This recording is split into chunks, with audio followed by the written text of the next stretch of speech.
in. The doctor's in. How are you guys tonight? So Good. Dr. Mo isn't here. She may join us, but she's actually on the road today. But hopefully she'll see us. But today we are talking to your children about breast cancer. And, the whole concept of being a mom, and we have Shakita join us, being a mom and dealing with breast cancer, just being a mom is enough as it is, right? Just being a mom. But then add breast cancer to that, and it's a whole nother conversation in life. And I always say, that tumor that we have that's in our body is attached to a whole life, not even just a person, but a whole life, like everybody, like, your kids, your parents, your friends, everyone that you touch. Hey, Shakita, how are you? Hey, how are you? So it's a whole life. And so, just dealing with the day-to-day issues of breast cancer and being a mom are a whole thing in itself. So we have some great guests today that are going to give us some great insight. And I will actually let them introduce themselves. So you guys, let's go around and tell us how many kids you have, except for Haley. And we'll tell you who Haley is.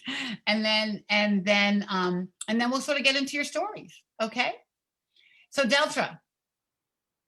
Hi, I'm Deltra, and I am a mama of 5 girls. 5 girls. God bless you. And what breast cancer do you have, babe? Yes, sorry. I thought we were just saying kids at the moment. Yes. I have triple negative metastatic breast cancer. God bless you. And your 5 girls are how old? They are 6, 8, 10, 13, and 15. God bless you. God bless you. And Denny. Hi, yes, hi. I have 4 children, 3 girls and 1 son. My son is not the last, he is the 3rd child.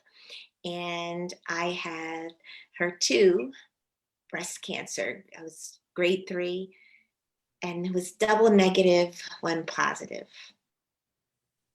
Great. And you are about to do your your reconstructive surgery, right?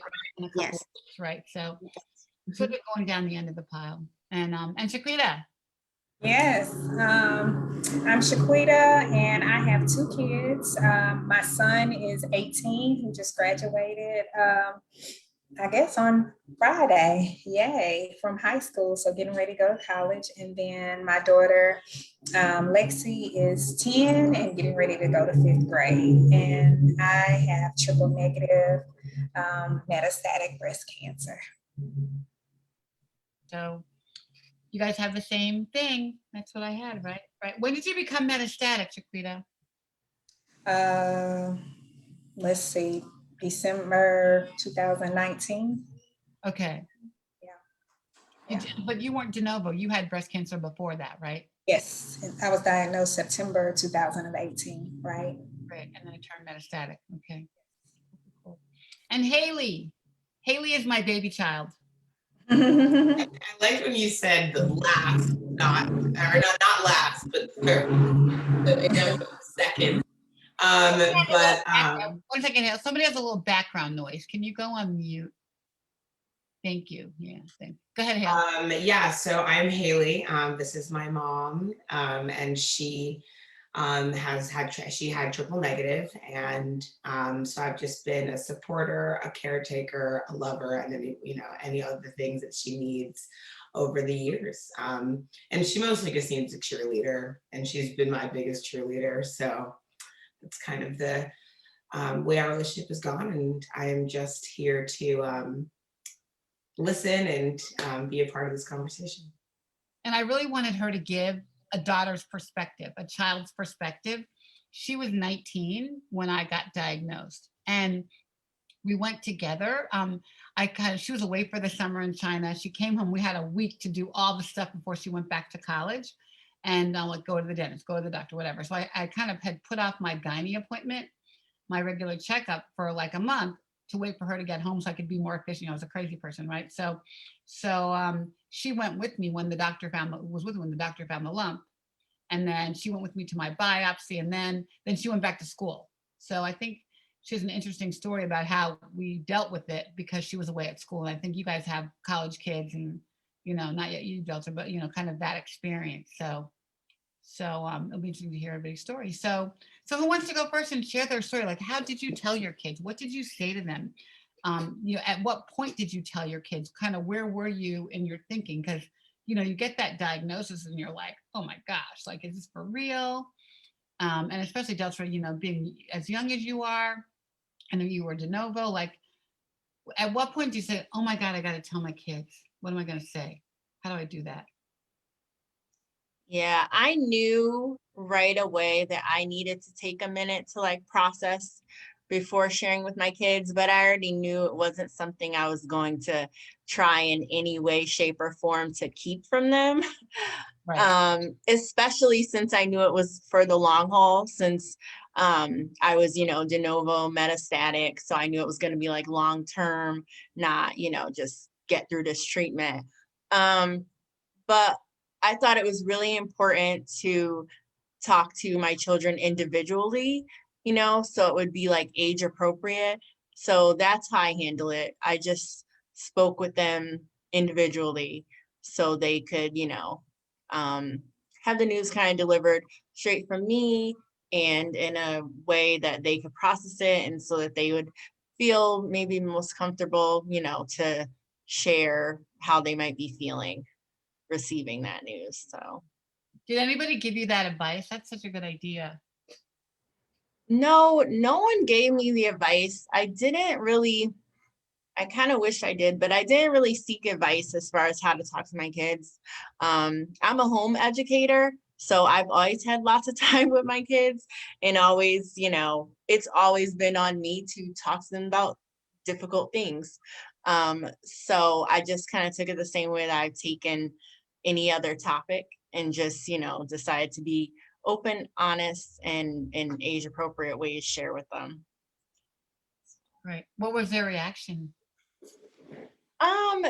I think the reaction was definitely not maybe what I imagined in my head or what I had seen or figured from like films, because all children are different. And so I think they're processing and just not fully grasping, what it all meant. My oldest had, a pretty emotional reaction when she like understood, more the seriousness of it. So I just kind of sat with her in that, in that moment of her being upset. But overall, their initial reaction and how they kind of act now has overall been, kids are very resilient, to self-focused. And so I think it helps when you let them know, like, you're okay, like it's not anything contagious, you'll be like, you're always going to be taken care of, type of thing. And so I think they pretty quickly felt a certain level of comfort that they continue to live in. It's almost like, if you get me my food, I have a place to live, I got the kids, I'm good, right? You do my hair. Right. But still a lot. Yeah, it's a lot. How about you, Jenny? How old are your kids? My children are 21, 19, 16, and 12. And when I was diagnosed, they were 21, 18, 15, and 11. Okay. And, it was it was surreal, because breast cancer had been something we had already been talking about pretty profoundly in our family, because we lost my grandmother to breast cancer. And my children kind of recall that, her going through recurrent times of having had it. And we also lost my sister-in-law to breast cancer when she was 39. Wow. And my great grandmother had passed away from it. And an aunt And then I had an uncle. My uncle had it. So it was something that we talked about. So I knew to be very much in conversation with my girls, especially because I wanted them to know their bodies. And when I did find out myself for myself, it was kind of it was a darn moment, but it was also okay. I this is what I prepared for if it should ever happen. And my second oldest daughter has actually started a nonprofit called BEST, Brave Early Screening Teens, where she's been championing teenagers to begin now to take care of your bodies, to know your bodies, to stay on your family members, to screen and know your bodies. And so she's been an advocate. She's had a national platform, reigning as Miss Delaware's Outstanding Teen, doing this and working with Unite for Her and the Susan G. Komen Foundation. So this was not something that was so strange for us, but it was strange to know that I had. Wow. So she was doing breast cancer work before you got sick. Oh, yes. Oh, that's pretty amazing. We had Unite for Her on the show a couple weeks ago. They're awesome. Oh. Awesome. Yeah. Well, we'll talk about that later because Okay. but then, but so when I learned, like Deltra was saying, you got to process it for yourself, and I decided for me, I wanted to talk to my girls myself. And I sat down and it was just the girls and me, because it was a very intimate moment. It was a very emotional moment. It was a very kind of, wow, okay, and we, we knew that we needed each other more now than ever, through this time. Mm. And then for my son, I just wasn't sure how he was going to do it. So I made sure his dad was there when I told him. And also my parents were there when I told him. And it was not easy. How old was he? He was 15. Okay. And it was not easy for him. I mean, he's great now, but what I likened it to for him, because he's been a big advocate, even helping his sister. October, he's a ball player, so he's pinked out, when he's on the field, and he's so he's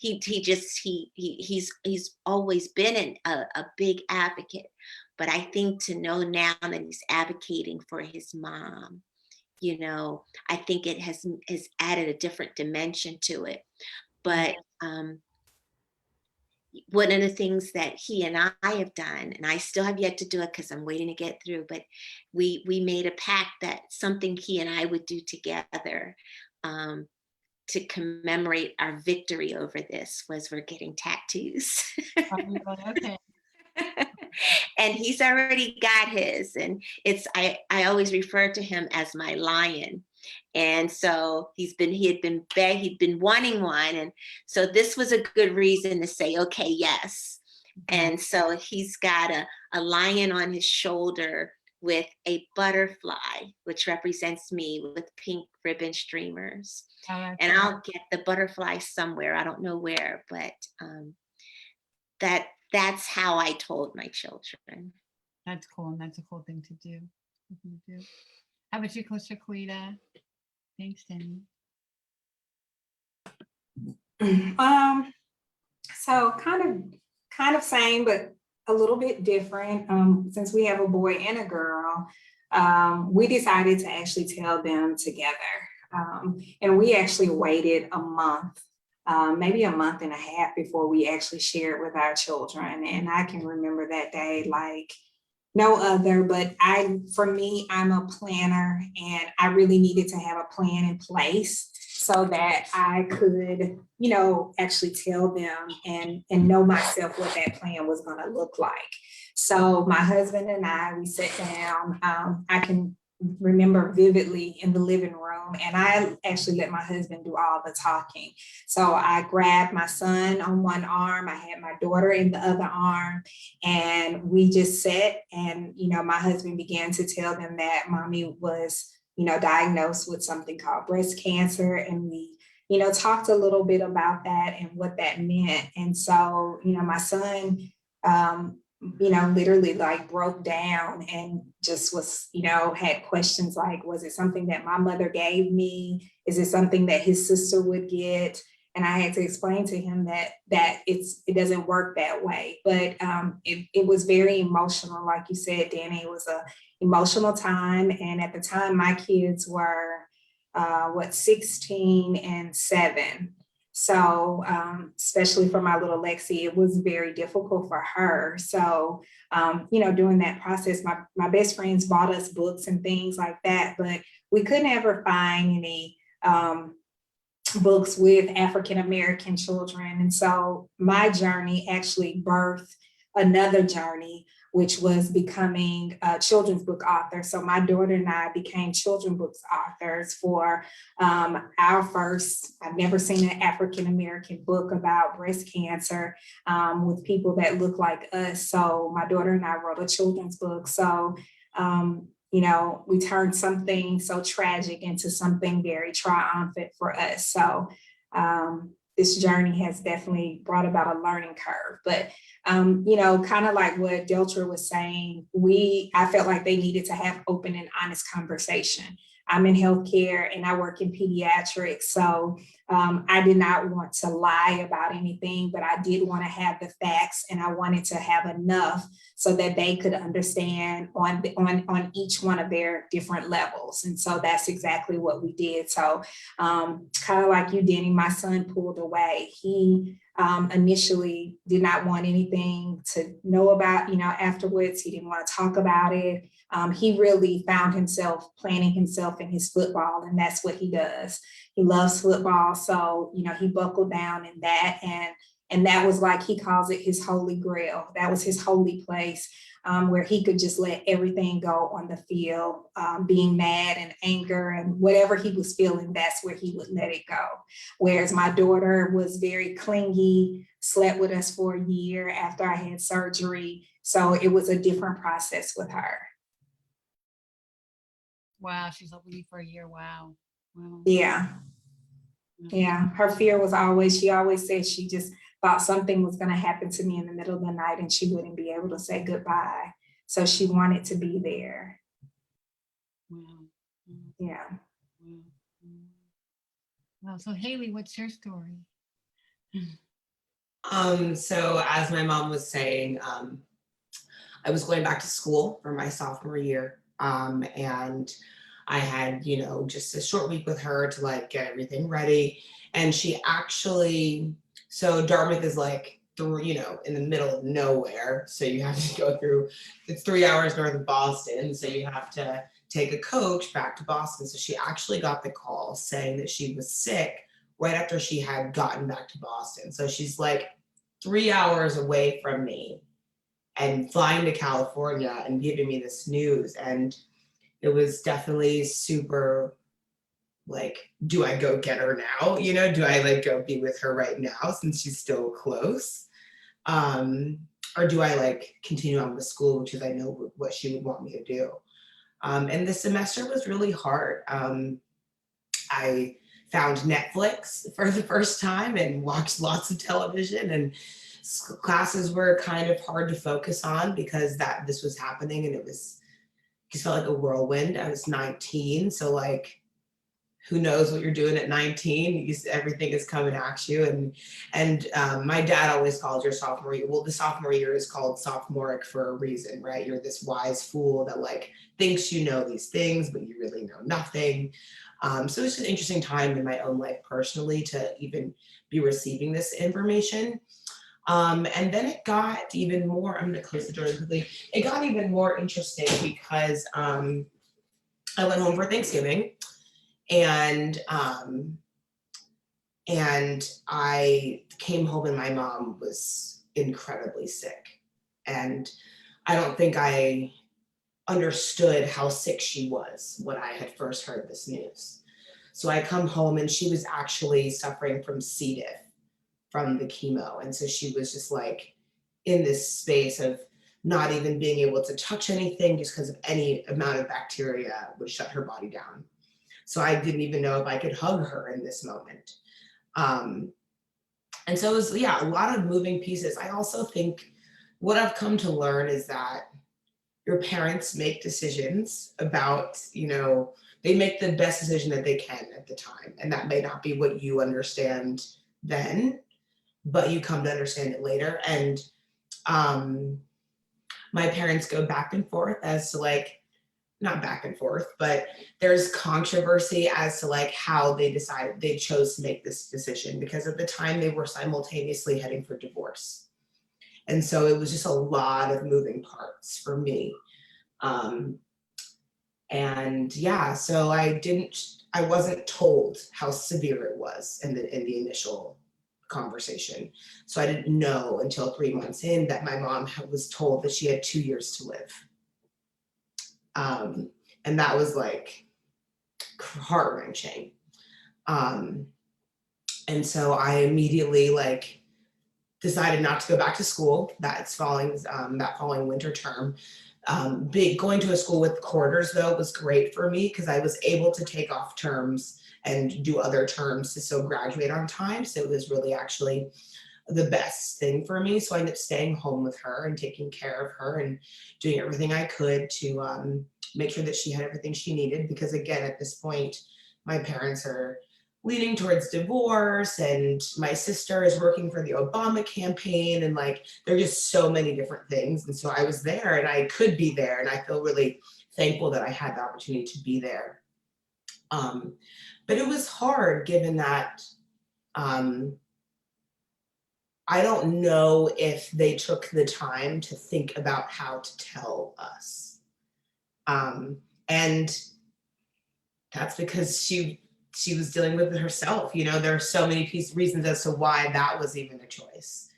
And so I just think I think people underestimate what, you know, each individual person is going through in that moment. And it's like hard to then converge or, just figure out the best way for everyone to hear that information. And it's crazy to me to say that my mom was told she had 2 years to live, and we're 10 years from that. And it's like so exciting and amazing. And it was, it was a journey, it was going to chemos. It was my mom buying very expensive cars for a period of time to do, she like definitely went on her shopping sprees. We had a really good time because my mom, she tried one wig and it wasn't for her. So then we just built a hat line basically within our closets, and we had hats for every occasion. And so it was definitely a journey in so many different ways. And yeah, I think there's no easy way to tell your kids, and there's no good way, bad way, whatever. It just is, and it just is the reality of this. And I think the best thing in that situation is just to remain hopeful. And that's something that I do think was in the picture a lot, lots of hope and lots of faith that it would be okay. She was my caregiver. We traded roles. Mom, eat the chicken. Mom, go to bed. Mom, do this. Mom, shut up. Mom, she totally. I had been waiting for that time, Mom, so don't you worry. But she totally took care of me. She took care of me. And I think part of her staying home was because we probably didn't tell her everything, and we were in kind of in a marital mess, and a lot of stuff was going on, and it was just really, really hard for all of us all, together to even deal with it. And especially when I said, okay, you've got 2 years to live, get your affairs in order. But I'll be 10 years in October. So, and she was probably the best caregiver that I could have had. So I know she is. So, and she still does it. So I know every time I'm at her house, I'm like, you didn't eat today, I can see it. I know. Yeah, and Amanda was actually working in the White House then, remember, Haley? Yeah, and so it was like it was me, it just that was how it boiled down, and it was great. And our relationship is just like nothing compares to our relationship, just because that scenario is just like, so how do you come out of that and not be completely connected, and we were already like, I am my mother, I know that. And so we were already super close, and so that experience just like, it's one thing to be close, another thing to be like, see you at your weakest and be close. Yeah, I can't. I hope I can see you when you're my age now. Can't wait, right? So yeah, wow. So what do you think is a good piece of advice to give other breasties who are going through this now? And I guess it depends on the age of the kid. And Delta, you had all of them, right? And even you, Shaquita, you had, kind of a young child and an older child. But how do you think we can help other families deal with this? I think I know for me, I've always been an advocate of studying your child. And in studying your child, you learn to allow them to know what is good for them, and what helps them to express it, And I remember my girls one night, we were having a moment, and they were like, "Mom, we think we want to start an FUCK cancer rally." And I'm like, and if you know my girls, that's totally, just rebel in effect, but I have to, as a mother, I've come to not curtail how they feel, because they've got to be able to express this as well, what they're going through, and figure it out, because guess what? They know they are a part of me.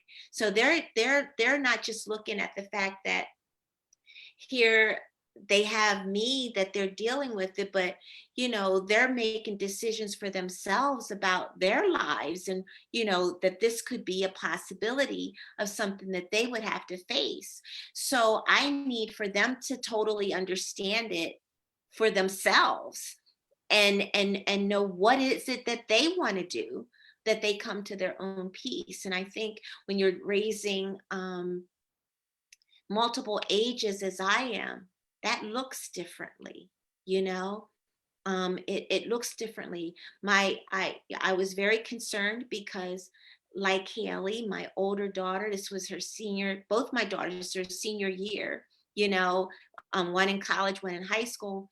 I was very concerned about that, because we were in COVID, they were used to being virtual, but they also had the opportunity that they could go back.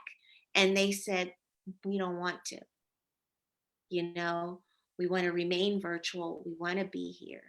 We want to, we want to be close.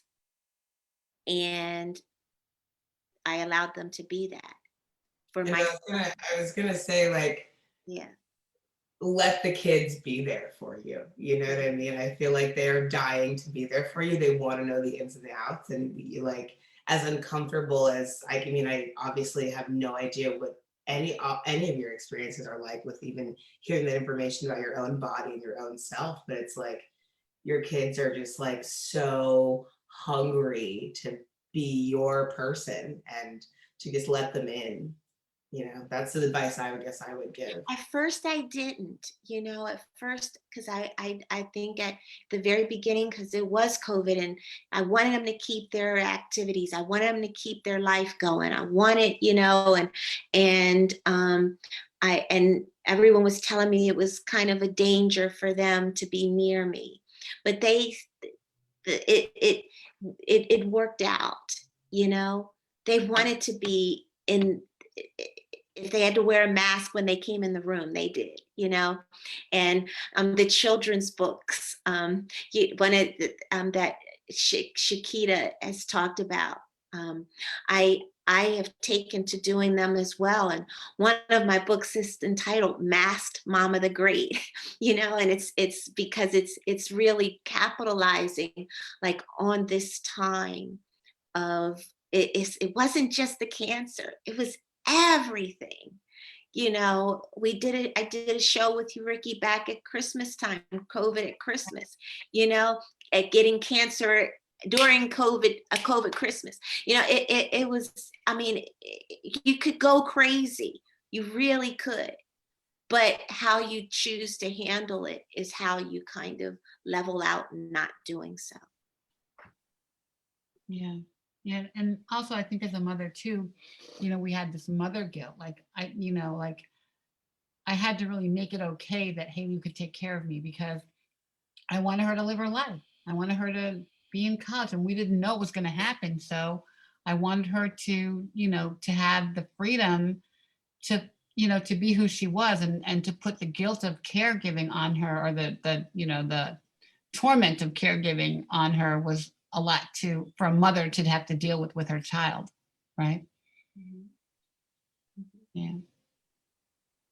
I think one piece of advice that I would give a breastie is just, for me, it was about normalcy, keeping my kids feeling in a normal state, knowing that they're going to be taken care of, knowing that their meals are prepared or somebody was going to prepare them. So, like any mother would do, my mom stepped in alongside my husband. So between, when my husband couldn't do, my mom would do. So I think for me and our family was creating that sense of normalcy that did allow them to finally rest, to see that or know that mom was, up doing some things that she used to do. It might not be all the same, but, just creating that sense of normalcy. And for me, it was hard to allow people to take care of me. I'm usually the, put on the cape, super mom, take the kids here, do this, do that, cook, clean, and work,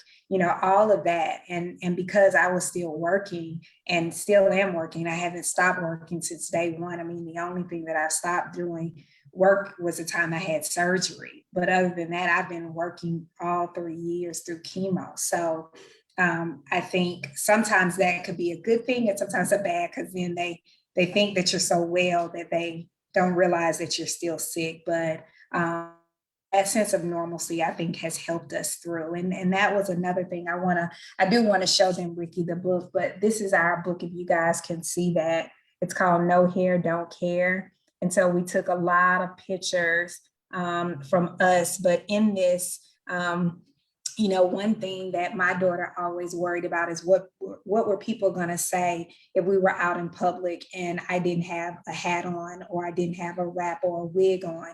So every time before we would go somewhere, she would say, well, Mom, what are you going to put on your head? And I would tell them, I would tell her, I'm going to put a wrap on, I would put something. But even if I didn't, that Mommy had all that under control. She could handle that. And she said, well, what if they say mean things about you? And I said, well, we don't care about that, right? The only thing that matters is that we love each other and that we know we love each other, and that I'm always going to be Mommy regardless of how I look, whether I have hair or no hair. So that's kind of how we came up with the title, No Hair, Don't Care. It's because it's like, with or without this hair, who cares? And before cancer, I was one that had all this lovely, luscious hair, grayed out, natural. And, I went to the hair salon every 2 weeks. So it was a big thing for me to lose my hair and have to have my kids look at me like that, like something was wrong with me. But then I realized that it's not about the hair, it's about the love that we have in our hearts and for each other. And so kind of like what you're saying, Danny, even with COVID coming in and cancer, I know a lot of people were hating the fact of COVID, but for me, COVID was great because I put on bed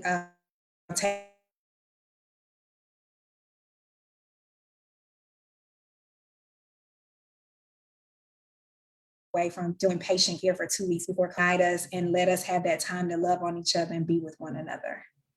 Because time is something that we're never going to get back. These times are times that we're never going to get back. So why not cherish it?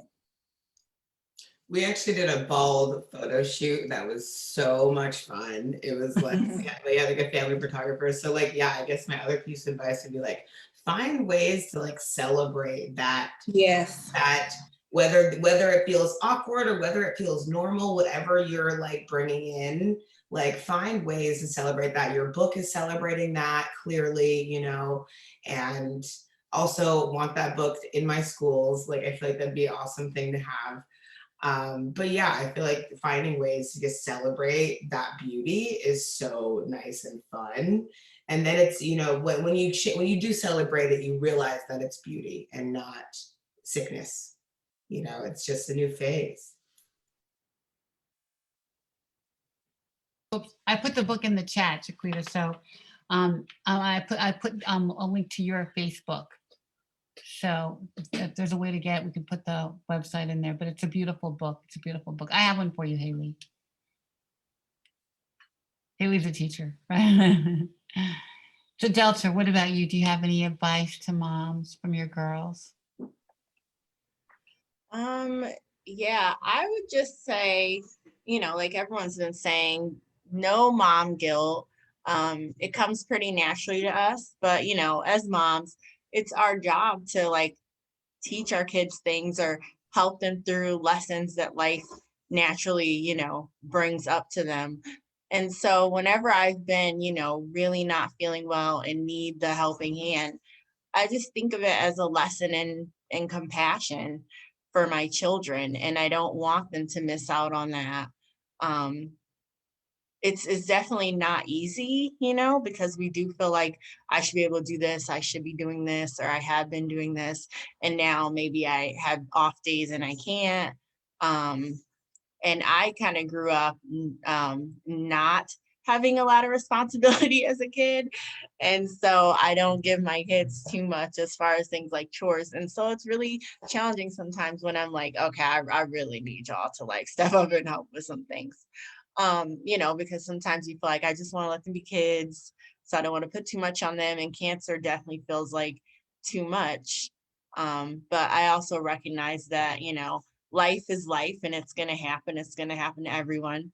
Everyone will have different, experiences that are hard in their life. And for my kids, having a mom who has cancer is one of their hards. And so we all get to go through it together.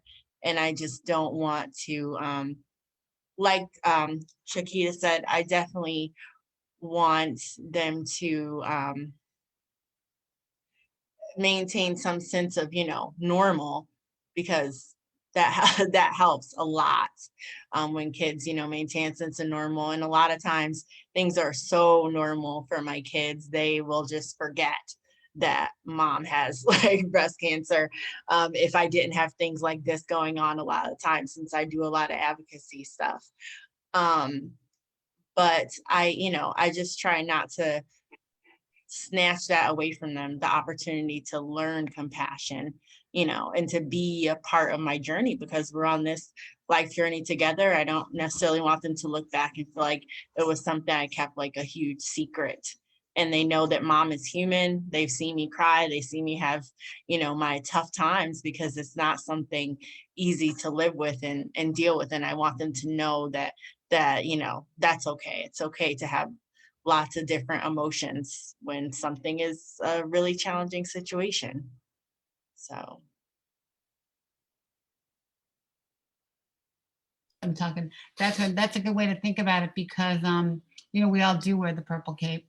We do wear the purple cape and try to be superwoman and try to take care of everybody. But, chemo is serious. Like you can't, sometimes, you just can't function. And it's hard to relinquish your power and take that cape off and let somebody do for you.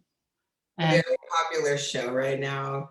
They call it taking a selfish. And I just love that phrase because it's like, it's okay to take a selfish,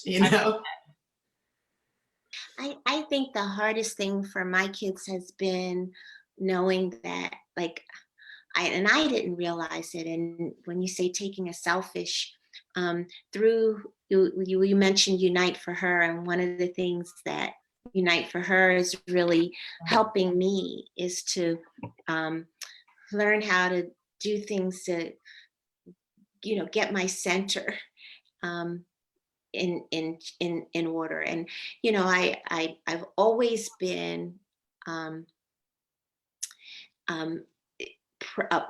prayer warrior. I've always been, a faith-based person. I've always been, but I realized that I never really, it's not that I never really, I had gotten really, really far away from taking that time for me. yeah, And this is helping me to realize, I was up, I had my younger baby is an ice skater. I was up at before dark early, because she'd have to be on the ice at 5:30 in the morning. And I'm getting in because my other daughter's a gymnast, and I'm getting in at 9:30, 10 o'clock at night with her. And in between, I'm dashing to my son's games, and just whatever needed to be done. And then on top of that, I have multiple businesses that I'm running on my own, and I just realized that I was not doing that. I was not doing that. And I realized how important it is that I now say, okay, guys, I'm going upstairs mhm. and I'm going to lay down. I love you. And I trust that you know what to do when I go upstairs. And I'm going to lay down. And that is big for me. That's huge. It's huge. It's huge. I think it's huge for all of us, right? It's huge for all of us. It's huge. Hmm. Do you think that have you had any conversations with your daughters specifically, or even any of your kids about have they asked about getting breast cancer? Like how's this gonna affect me? How do you feel with that? I mean, my girls are like, Mom, and then they run down all the celebrities that they know that decided. I think who is Brad Pitt married to? Yeah, Angelina Jolie, right? Angelina Jolie. Mom, she decided when she found out her mom, she just said no way. And I said, well, I don't want you. It's definitely your body. You're coming into your own womanhood, but I don't want you to be afraid. And one of the things that I really value that I was blessed to be able to experience was to be able to nurse all of my children, and I don't know that you want to compromise something like that because you're afraid that this could happen to you, so we have talked a lot about that. And I think I got them to the point where they're thinking, okay, I'll get through the child thing, but then after that, I don't want to have to wait and find it, And I mean, that we joke about it, but it's real, It's real because, like I said before at the beginning, they haven't just seen it in me. They've seen it, and they've seen it not end in surviving. They've seen it end in death, and they are like, look, we got too much to do in our life, that if we can prevent worrying about it now, what can we do, you know? Yeah. Yeah. I talked to a young breastie yesterday. She's 30 and she has triple negative. You guys, our favorite disease, right? And she had, I guess she had her eggs frozen, and she doesn't have children yet. And she had her one breast removed because with the hopes that she can nurse a child. You know, so making those decisions to be able to do that. You know, luckily we were all old enough to have done that before we got sick. But that's a huge decision for so many young breasties to, you know, do I, you know, act prophylactically? Do I even have a double mastectomy when I have breast cancer because wanting to be a mom, right? What a concept, wanting to be a mom. Have any of you guys, other guys talk to your kids about, you know, will this happen to me?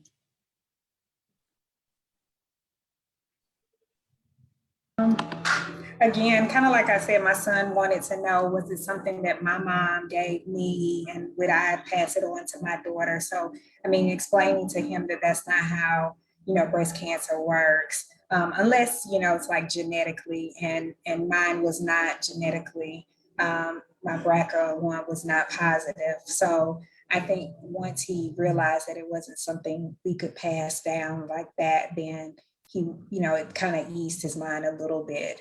And not so much my daughter, she hasn't, but I think for mom, the way I do things with her now as she's moving into this tween years or teenage years is really being more conscious about the products I allow her to use. So now because I use like a natural deodorant, I'm being more conscious. I've made her start using a natural deodorant. I found a lot of makeup. I use more of my makeup is a vegan line makeup. So, you know, just talking to her about those kinds of things and even her diet.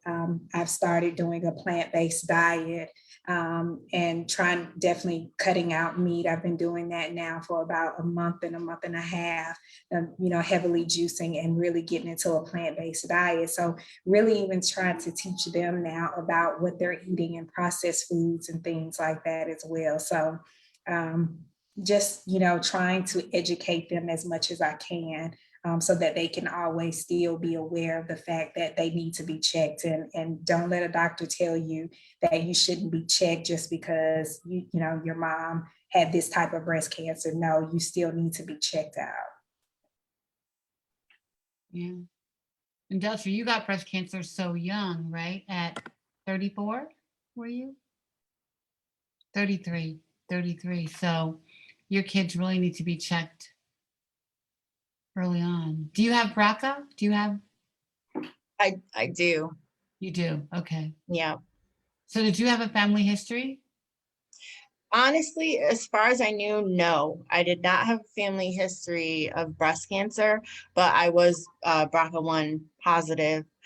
And as far as my kids, none of them have like asked questions like, oh, you know, will I get it or something?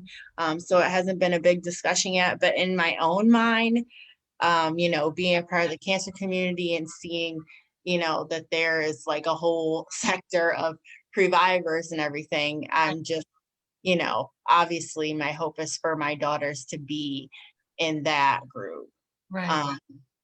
You know, so I'm kind of the opposite of Diddy, where she brought up a really good point where she was like, you know, that she was trying to talk to them about, oh, but you might want to nurse everything, where I'd be like, I don't want to scare them, but I just be wanting to be like, girl, just cut them things off. But then I'm like, no. That was what my mom, she was like, breastfeed and then we're getting implants. Like, I'll pay for it whenever you want. But like, yeah. you breastfeed, we're cutting them off. Yeah. Think alike, Ricky. I mean, I'm like, you know. Yeah, but it's hard because at the same time, like Danny said, you know, I don't want them to live in fear. I don't want them to live in fear, like, you know, oh, I, you know, may get this. It's just a matter of when. And so, you know, make all their decisions based on that. But at the end of the day, it is a seriousness to it because I am their mom and I'm living with breast cancer. So, you know, I kind of feel really strongly about it. Like, not even just strongly like get genetic testing because hello, I'm their mother. So it doesn't really get any closer than that. So I just feel very strongly about them, you know, doing, we talk about a lot of things, or I made changes like Shakita talked about, but I also feel pretty strongly, but they're very young for me to talk about them, you know, making huge decisions like Angelina Jolie did. Right, right. I think too, like there's so much to be said about your kids are going to take on the mindset that you have, right? And it's like Yes.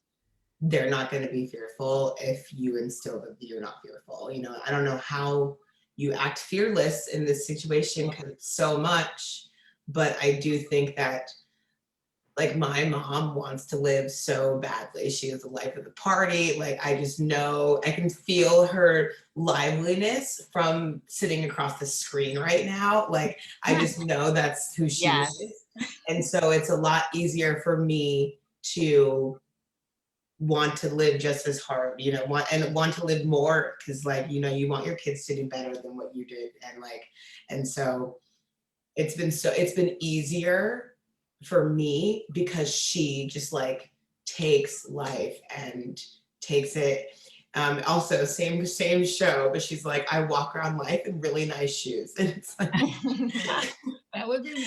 and so yeah, I just feel like, you know, they will take on whatever you're giving, you know, and so like it's been so easy for me to continue on living and just celebrating life because my mom celebrates life every day.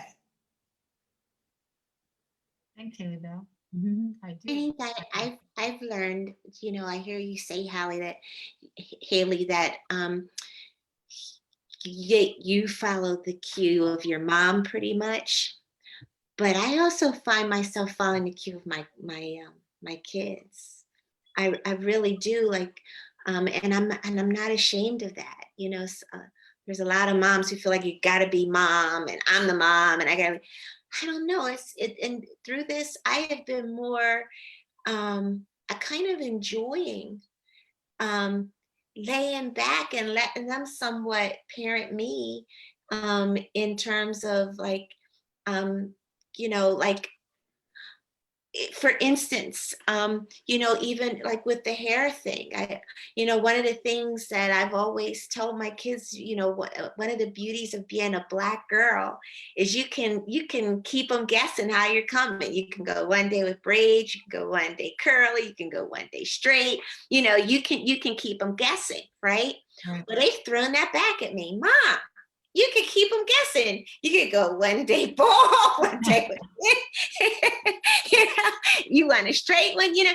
I mean, and it's like they're like, and who cares? I mean, this is how that, and before I really wouldn't have cared, you know, and they have helped me to get to that um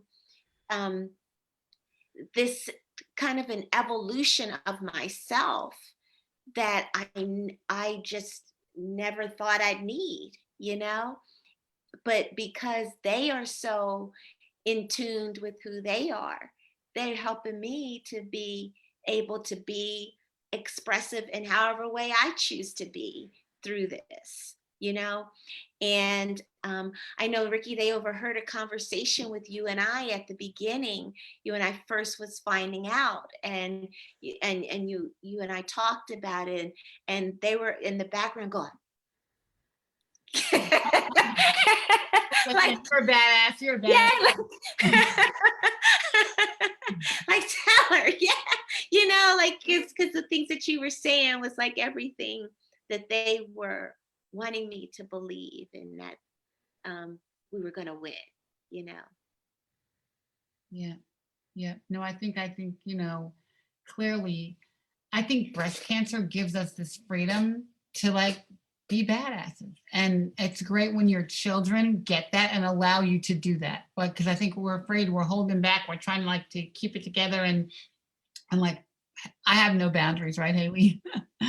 And I probably didn't have a lot before, but now I really don't. And really, my only fear is my kids getting sick, you know. But you know, we're fearless. But I think that, but I think our kids do give us the freedom to to be who we are. Because what else are we going to do, right? What else are we going to do? Don't know any better, right? Right. Well, like somebody always tells me, is like, this is the one time you can be unapologetic. Like this is that moment where you can take a selfish or Haley, I'm still and then also take tons of selfies because I love to do that. And keep them guessing. Like my friends now know me as like the tie bun queen. So, nobody in a million years, you would have never caught me in anything like this prior to, but I've really embraced my Blackness, so to speak, or my culture. So I keep them guessing. I have all kind of wraps, different color wraps. And I think it just edifies you as a woman. If this is one time, I know I put on my makeup before, but this now I'm definitely arching the eyebrows. I'm putting on the different lipsticks, because if that's going to make me feel good for the day and that's what it's going to take, then that's what I'm going to do so that I can be me and live with what I have to live with, Yeah. And I think kids are just gems that are given to us. And so we just keep them shining too, keep them uplifted as we uplift ourselves. Yeah. And we don't know what this disease has for us. We really don't. Us don't. And so we live with this, look in the mirror every day saying, okay, what's going on, God? Like, how are we dealing? Right. So it's almost like, how do we want to live that day that our kids are going to remember? Yes. Whatever days we have, whatever we're dealing with, it's like, what do we want our kids to remember? And what kind of impression do you want to leave with them? Yeah, I know. First off, the show that I keep on quoting is Schitt's Creek, and it's got to be Schitt's Creek. Because it's just phenomenal. I'm thinking about redoing it again.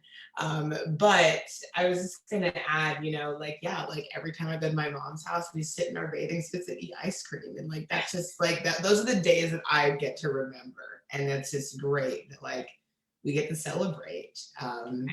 And there are different phases of that celebration. Some days might not be so sparkly, but you can always sit in a bathing suit and eat ice cream. With new shoes on. Right. Always new shoes, huh? So you guys are so awesome. So awesome. I thank you so much for being on the show today. You guys are, fighting like girls, and I so appreciate everything that you do, and so do your babies, so how can people get in touch with you? Shakita, how can they buy the book?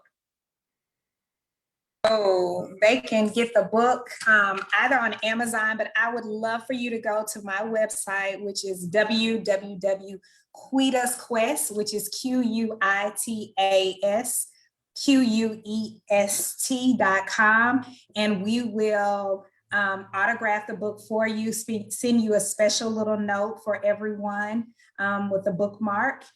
So definitely either one of those. And you can follow me at Shaquita Lewis Estes on Facebook there. And I also have a No Hair, Don't Care Facebook group as well that you could subscribe to. Great. So quetasquest.com. Okay. Yes, quetasquest.com. Okay. And Deltra, what's your